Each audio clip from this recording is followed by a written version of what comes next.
where we have a very interesting topic on men and the topic of men's health and suicide among men and why it is so high in today's world. Let's start with a bit of a disclaimer that none of us is subject matter experts in the area because I think it's a very sensitive topic. We know that when it comes to men's health and mental health, not everybody talks about that, and there is a lot of a stigma around it because men are supposed to be the providers, men are supposed to be strong, and men are supposed to be always there to bring the solutions for any problem that there is. But when it comes to mental health, it's always the topic that is being neglected. It can be so many different factors. One is the responsibility, but the thing is with this topic, with suicides, with mental health issues, it is with young men as well. So what is actually causing it? As you said, there are an amplification of success and the glorification of one type of success, which is I'm a lone wolf, I build this by myself.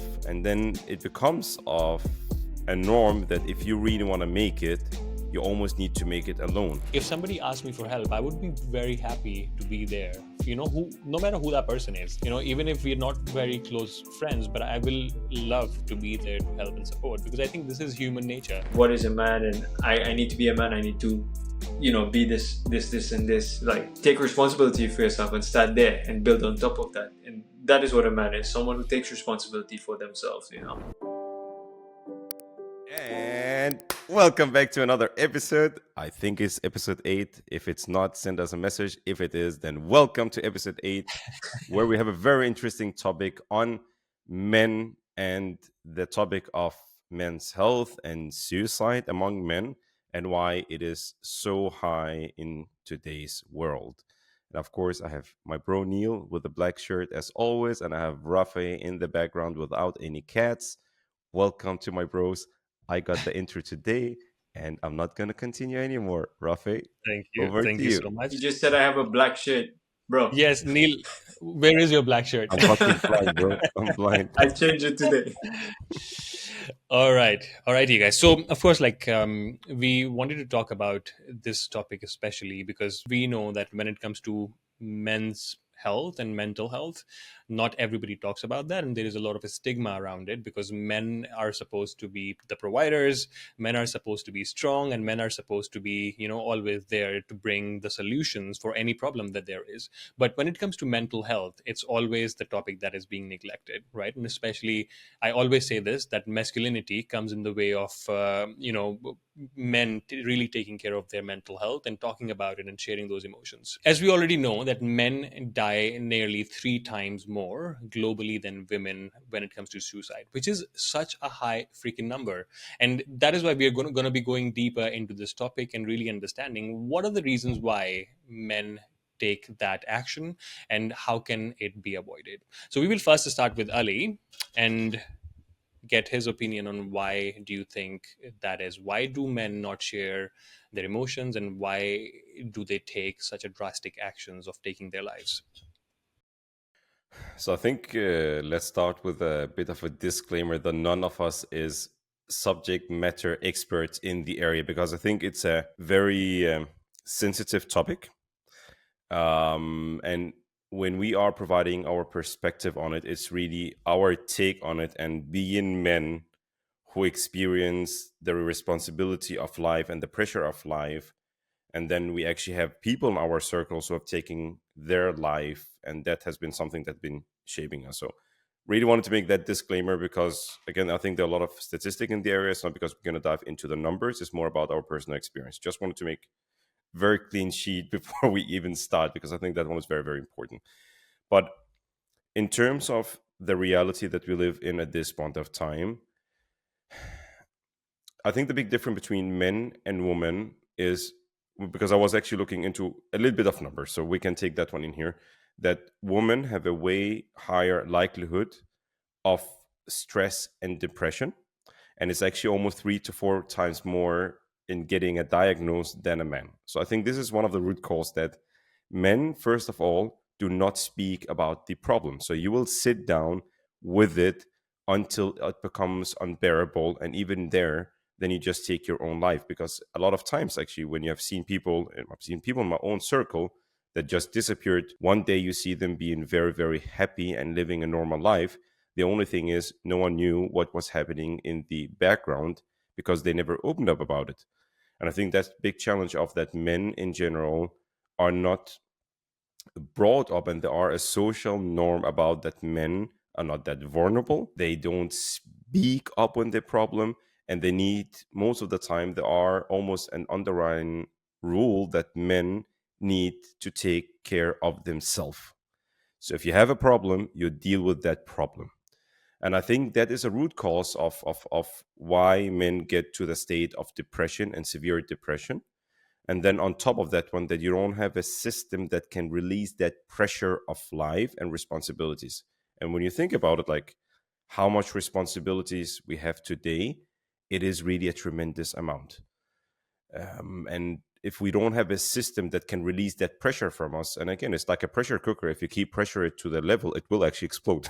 And I think that's also what's happening with a lot of men. They get to that level, they don't have a circle that can take care of them, they don't have a system, or they don't have a means of releasing that pressure, and they end up to the level of what I call explosion or taking their own life, which is very sadly.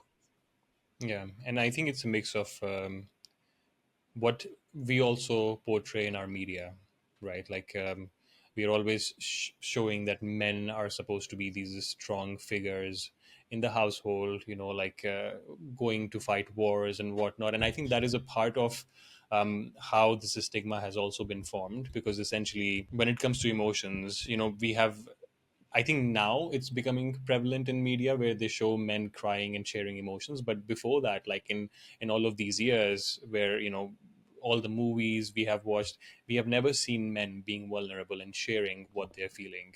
Um, and even in my household, like I'll be honest, like I've never seen my dad cry. I've never seen my dad really sharing his emotions to us.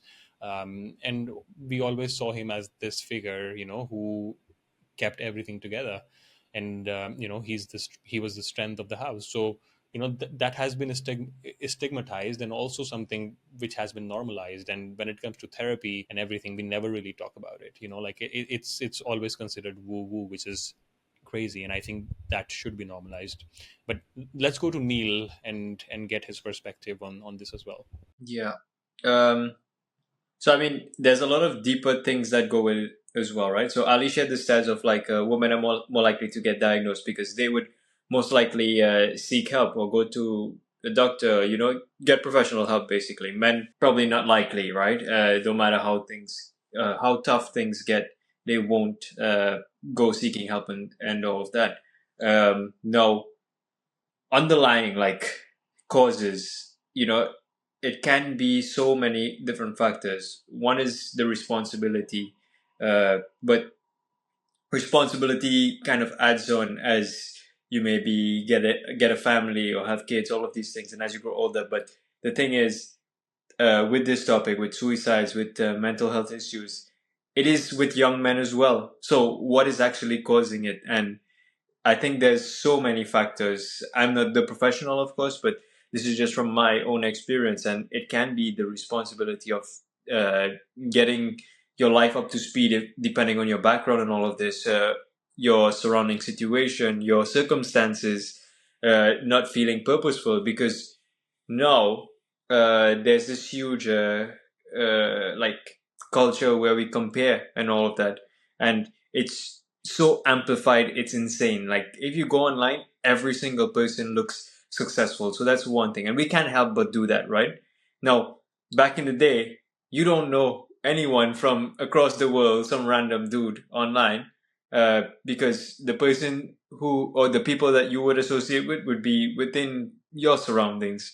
So there's no you comparing yourself to some billionaire out there.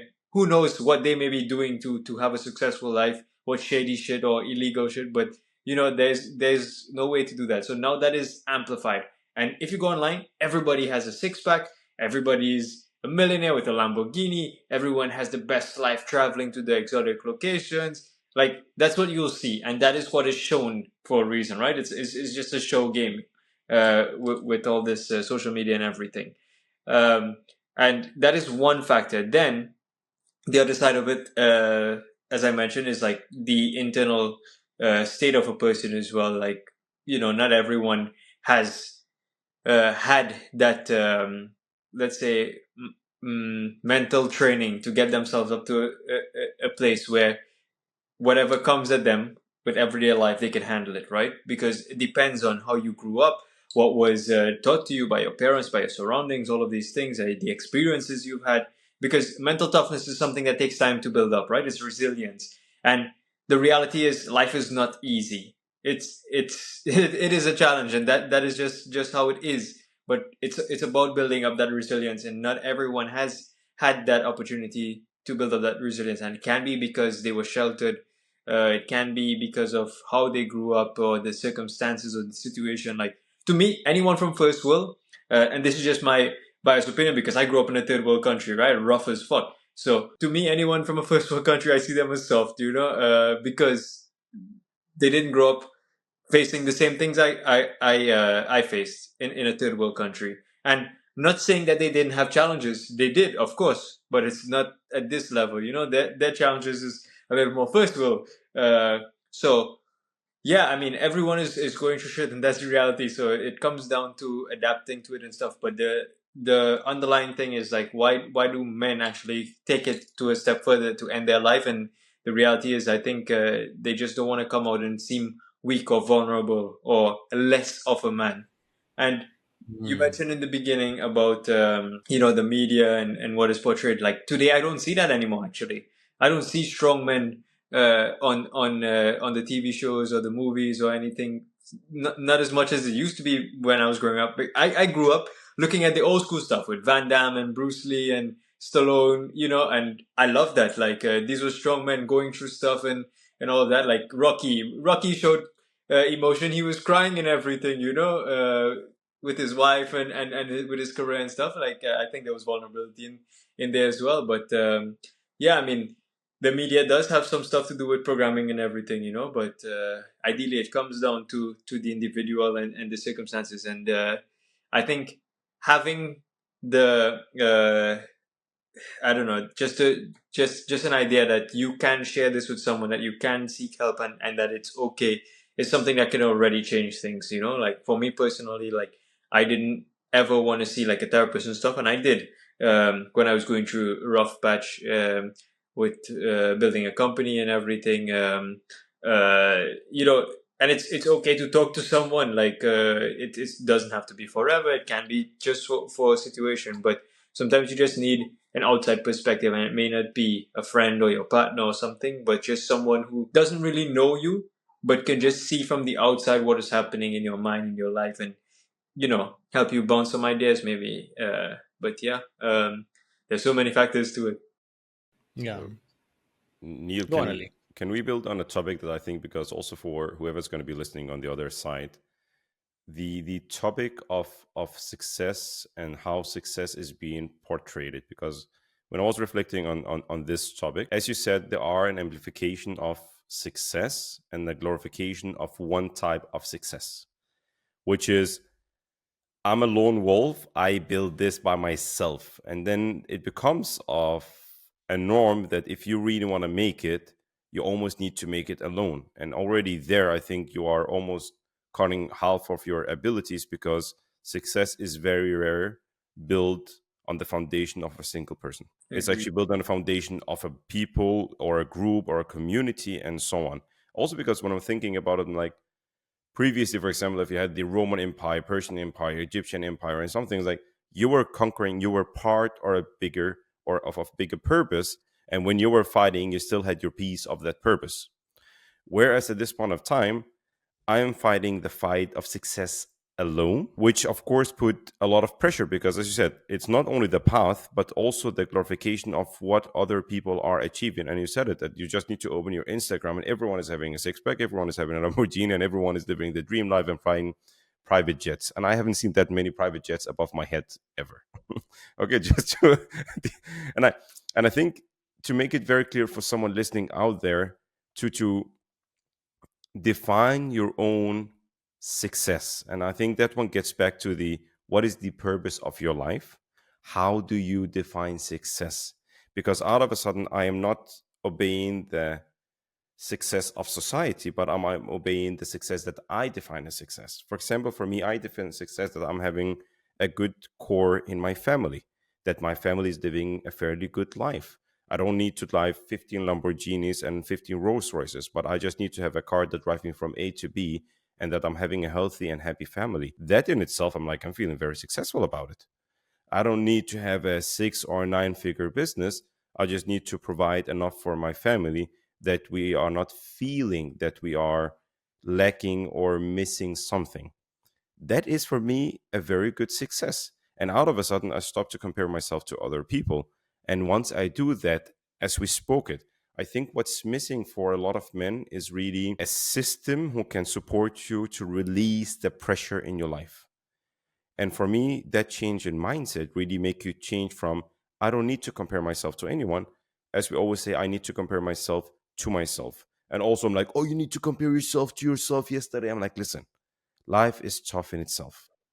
Don't be extra harsh on you, because that will only put more pressure. And if you don't have a system, which we also spoke about, men don't have a system to release that pressure, it will be stacking up and accumulating to the level where it either give you stress, depression, and at the end of it, maybe to take your own life. And most of the time, it's really not worth it. Yeah.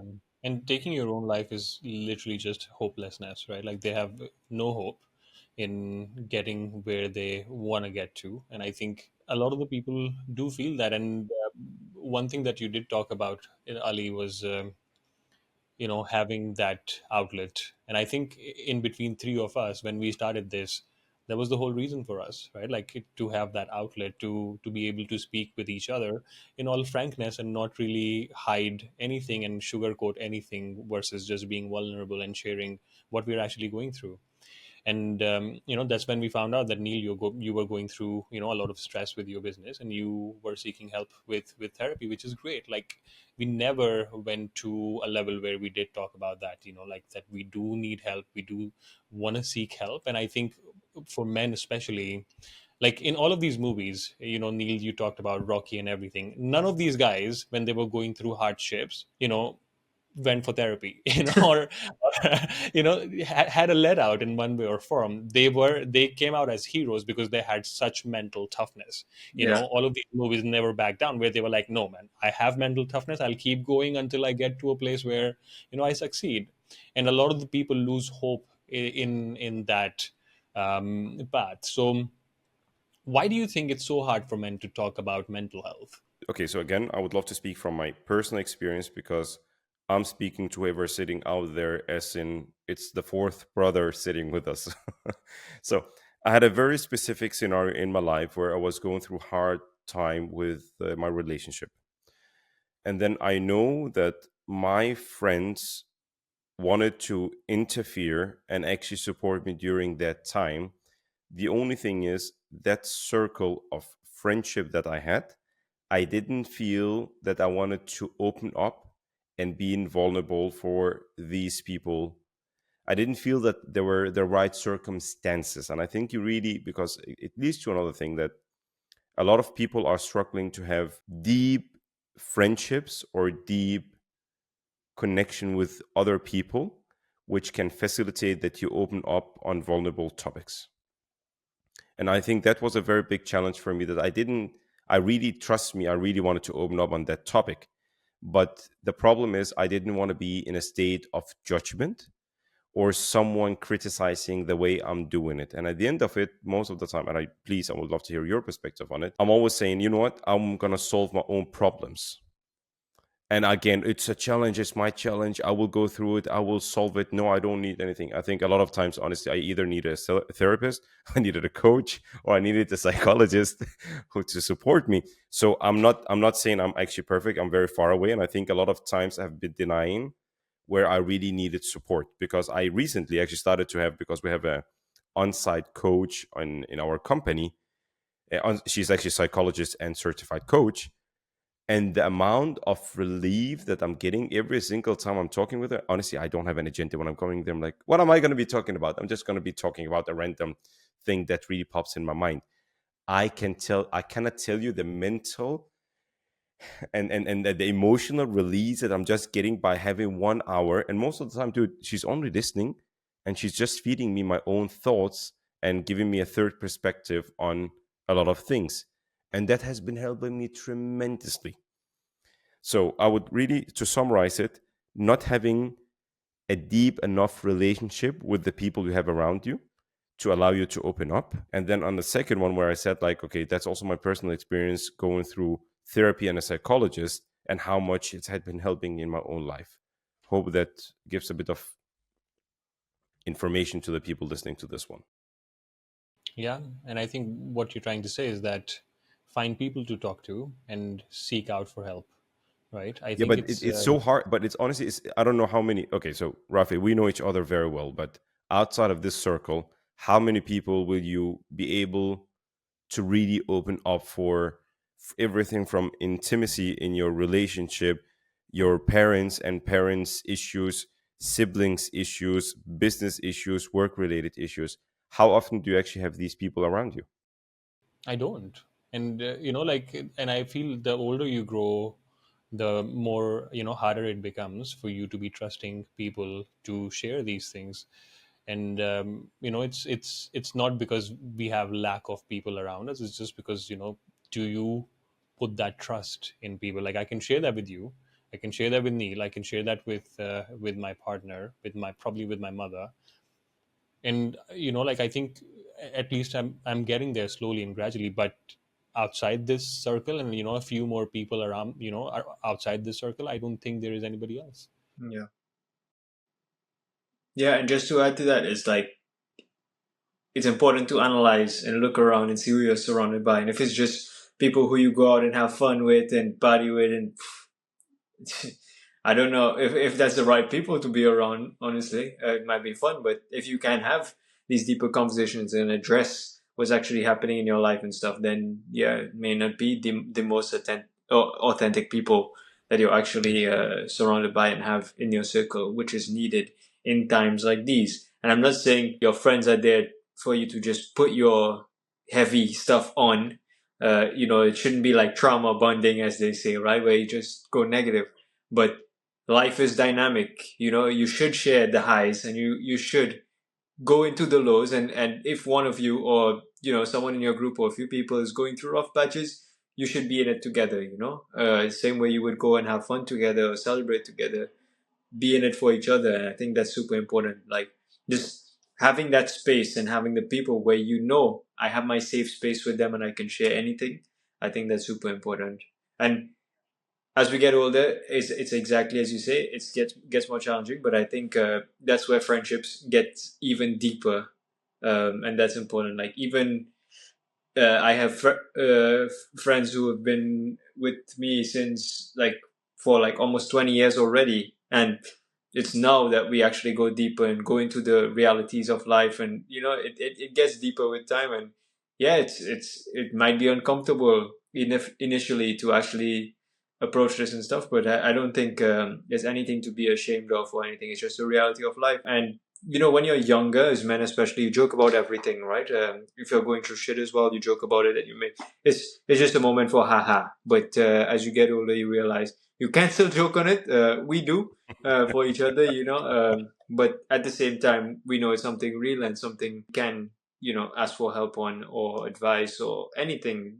Sometimes you just need um, a listening ear, basically. And that makes you feel 10 times better, because when you keep things inside, it's like Ali said, it's like that pressure cooker effect, and it goes to bad places, basically. But yeah, just sometimes just letting it out of you is so important. And whether you tell a person, whether you write it down on a journal, like, these things are so simple, but it makes such a huge difference. It's insane.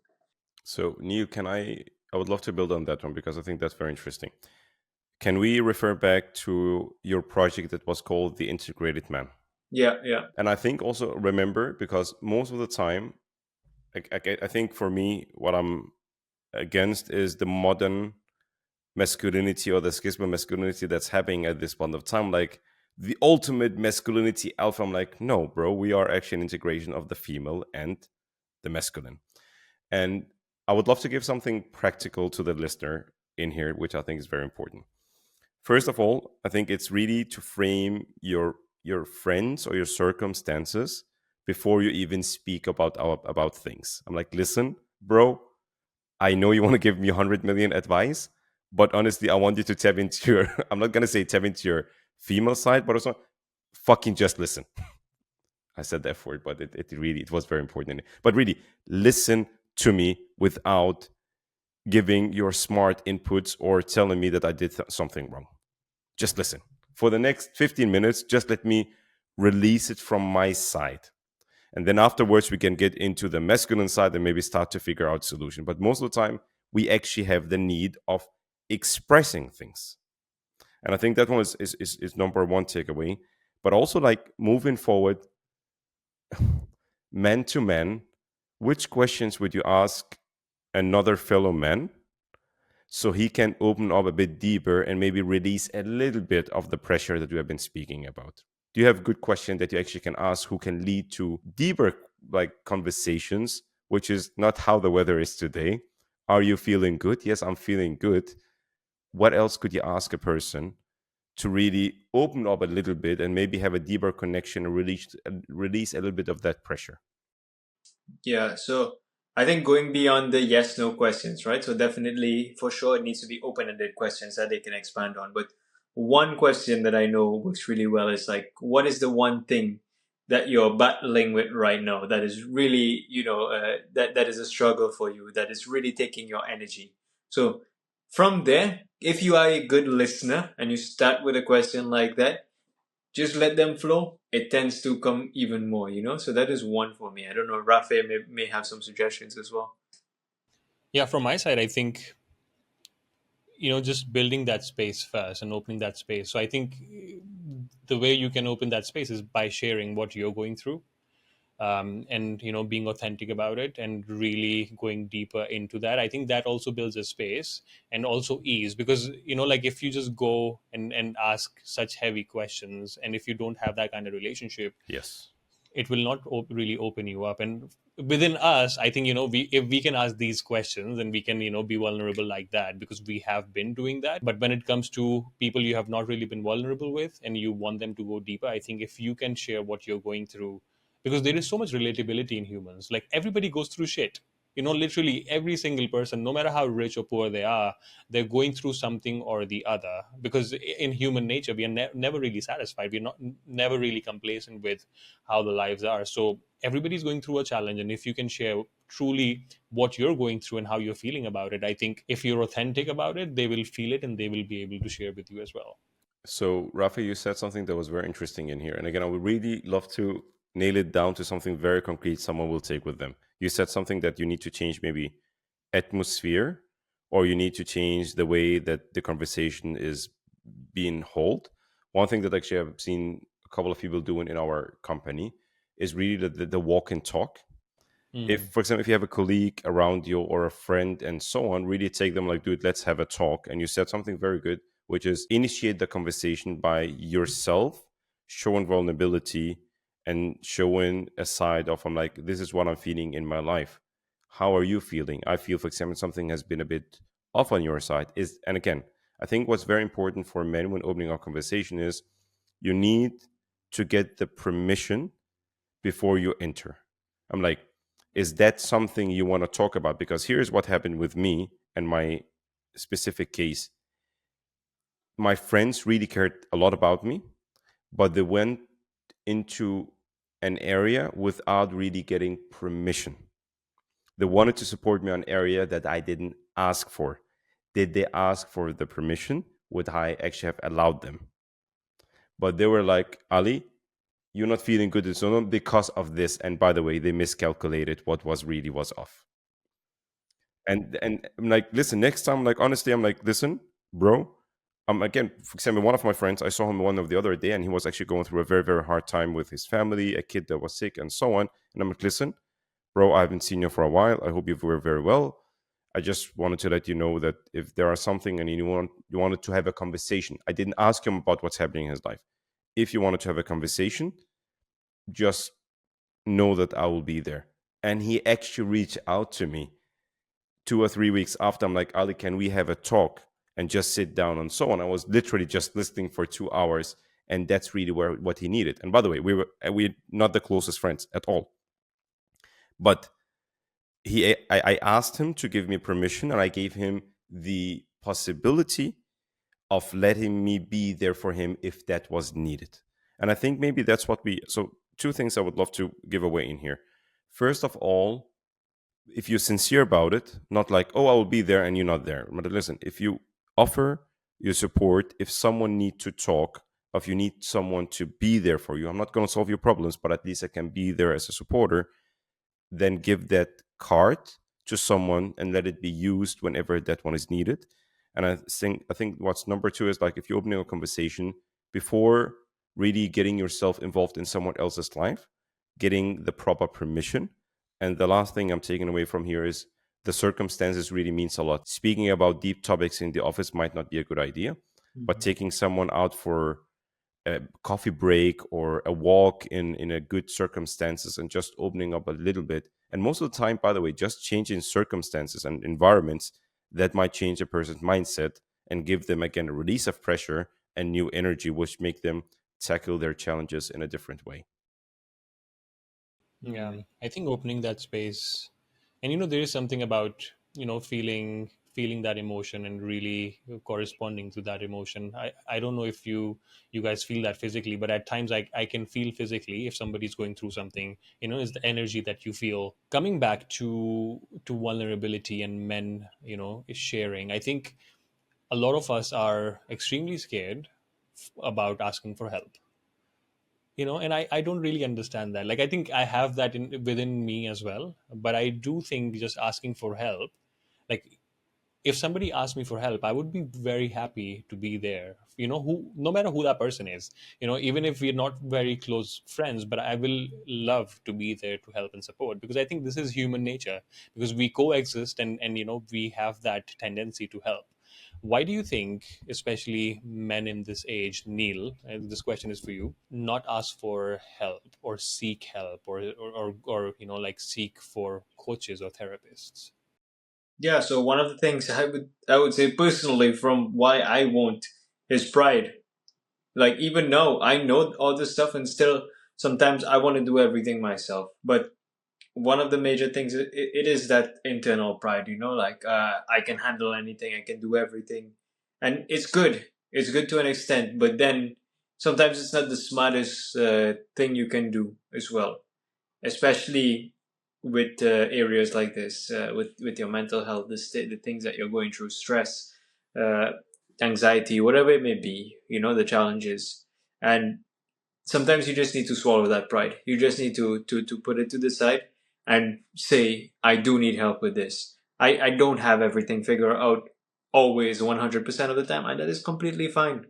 It's just going to be, at the moment, it may be like very tough to actually put that aside and seek help. But after a month, 6 months, 1 year, 2 years, 10 years, it's going to be so insignificant that you won't believe. And that's the reality. In the moment, we may make something bigger out of it. And the reality is this: for us internally, we may see it as a huge deal.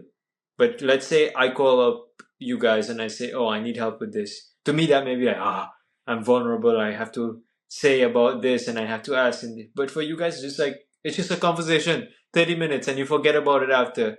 And then the reality is, I had someone to listen, which is you guys. You may give me some advice if I ask for that. And after that, problem may be not solved immediately, but there would be some progress. But for you guys, you forget about it, you go on with your day, and then for me, it may not be such a big deal anymore after that as well. So sometimes we just place too much emphasis on it. Remember, like, our our world, our perspective, our internal problems and stuff may seem so big to us because it's happening in here, in our mind. But the reality is, like, 7 billion people out there plus are going through similar stuff. And not to compare, but just to illustrate the point that everyone is going through something, and it may be a big deal in everyone's head. But I think once we get it out and put it out to the world, somehow it like dissipates. It's not concentrated so much inside, anymore. And once you start putting it out and actually working with it, getting more dynamic with it, whatever it may be, somehow it seems much smaller after some time. Absolutely. And I think we can wrap this podcast up with just doing this exercise. Like, I've heard this phrase several times, which is be a man. And, the masculinity that we portray usually in the media and we have seen in our families. Can we redefine that? Can we redefine today what is being a man truly mean? And, like, what is true masculinity? Again, all three of us have had our own separate projects in this space of masculinity. Mine was called Manhood Era. Rafe's, that's actually meant forward, which we are working on here today. And Neil had integrated man. And I think both of, like all three of us, had the mission of defining or redefining modern masculinity based on, as you said, a well balanced and integrated man who's fit for the modern society that we are building. My motivation of starting 3-4 years ago is that I'm seeing too many men in an identity crisis, and they are suffering very, very deeply on all levels, cognitively, emotionally, socially, psychologically, in every life area. They're just struggling. And I really wanted to take and I still, of course, I'm always saying, who am I to change this one? But when I'm asking myself the same question of like, who is me, Need, and Rafe to change that, then of course I feel the confidence that we are able to actually at least make a mark or put an important and a positive dot in the conversation of men and modern masculinity. Because I said I really wanted to define it, and I really wanted to have more younger men, instead of using 5 to 7 to 10 years of their life struggling to redefine their what is true masculinity for them, then at least they have something to lean up at that they can use to progress faster through life. Because I really feel, and that's my personal take on it, younger men today are spending too many years of something that was supposed to be very foundational. And then they could use their energy and youth on actually creating and building their life. But instead, now you're using almost your entire 20s to figure out who am I as a man, what is my identity, and what is my role. And listen, man, those are your best years. So I'm really hoping, at least where we're moving, that we can have an impact of men are not spending 10 years to find their male identity, but they're almost spending 1 or 2 years discovering and have a strong foundation so they can use 8 years of their life to build true success and build on their purpose. So that's at least my take and a bit of a motivation and background of why we started this and why we are sitting here every single weekend, spending our time, hopefully, to at least support one man or a million men out there. Amazing. Thank you, Ali, for sharing. Neil. Yeah. So the thing is, okay, masculinity. What is a man? Like, to me, that should be a definition that comes from you internally. How do I feel? I want to show up as a man, as a masculine man.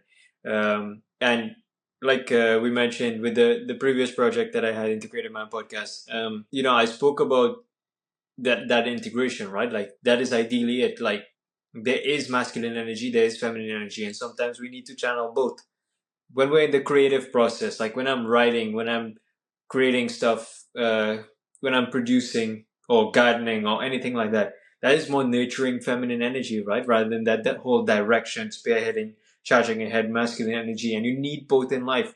You need to have both of them. And the thing is, just a quick segue, but I know men that portray that super masculine, macho man kind of thing.